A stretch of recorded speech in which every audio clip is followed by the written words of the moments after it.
மானம் கட்டவங்களா? யார உங்களை தாண்டா மானம் கட்டவங்க. வார்த்தையை தப்பா விடுற. என்னடா தப்பா வருது? ஒருத்த செத்து கிடக்காண்டா. இது இலவு விடுடா. இதே என் மங்க வீட்டுல இந்த மாதிரி ஒருத்த செத்து இருந்தான்னு வச்சுக்க, வாயில பச்சை தண்ணி படாதடா. நீங்கள மனுஷங்களாடா.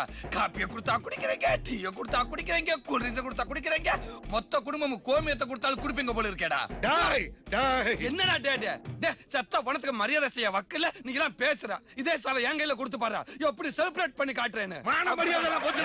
டேய் பக்காவி, இவன் நம்மள அசிங்கப்படுத்திட்டான்டா. 18 வருஷத்துக்கு அப்புறம் வட்டி வீட்டுல ஒரு சாவு விழுந்திருக்கு. இத நம்ம பெருசா கொண்டாடி நம்ம யாருங்கிறத வகையில காட்டுவோம்டா. ஏய் என்னடி பாத்துக்கிட்டு இருக்கீங்க? ஒப்பாரி யாரு ஏன் முன்னாடி எதுக்கு அடிக்கிறீங்க? என்னடா பிரிச்சு பேசுற? இது வரைக்கும் ஓமட்டாட்டி வேற ஏமட்டாட்டி வேற இருந்திருக்கோம். ஒன்னா தரடா. அழுகடி அழுகடி.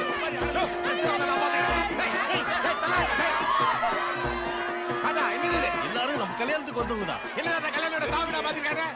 அந்த ஒப்பாரி ஏன் அழுகுறீங்க? ஒப்பாரி வைக்கலனா சாவு வீட்டுல தோசை கிடையாது. அப்புறம் உங்க வீட்டுல எந்த விசேஷமும் நடக்காது. அதெல்லாம் நான் பாத்துக்கிறேன். நிறுத்துக்கலாம். நிச்சயத்தன்னைக்கு என்ன சொன்ன? இந்த வீட்டுல என்ன நல்லது கெட்ட நடந்தாலும் நீங்களே எடுத்து நடத்துங்க. நான் தலையிட மாட்டேன்னு சொன்னா இல்ல மனுஷன் நான் வார்த்தை முக்கியா? எல்லாம் என் தலையெழுத்து. உங்களெல்லாம் பங்காளின்னு சொல்றதுக்கு வெக்கமா இருக்கணும். வெக்கப்பட்ட வேலை நடக்காதியா? ஒப்பாரி வைக்கிறேன் நாம செய்முறை செய்து வைங்களாடா. என்னடா இதெல்லாம்? இன்னைக்கு வேட்டிய பத்த மாட மாட்டேடா. தேங்காய் உனக்கே இருக்குது. ஒல்லி வந்து மாடு ஊத்தி கருமாதி இன்னைக்கு எல்லாரும் பேசி எடுப்பாங்க. எங்க நடந்த ஏழாவது எல்லாம் வந்து தலையிட்டு மாடு பங்காளி விட்டு நான் இங்க வரா. டேய் ஐயோ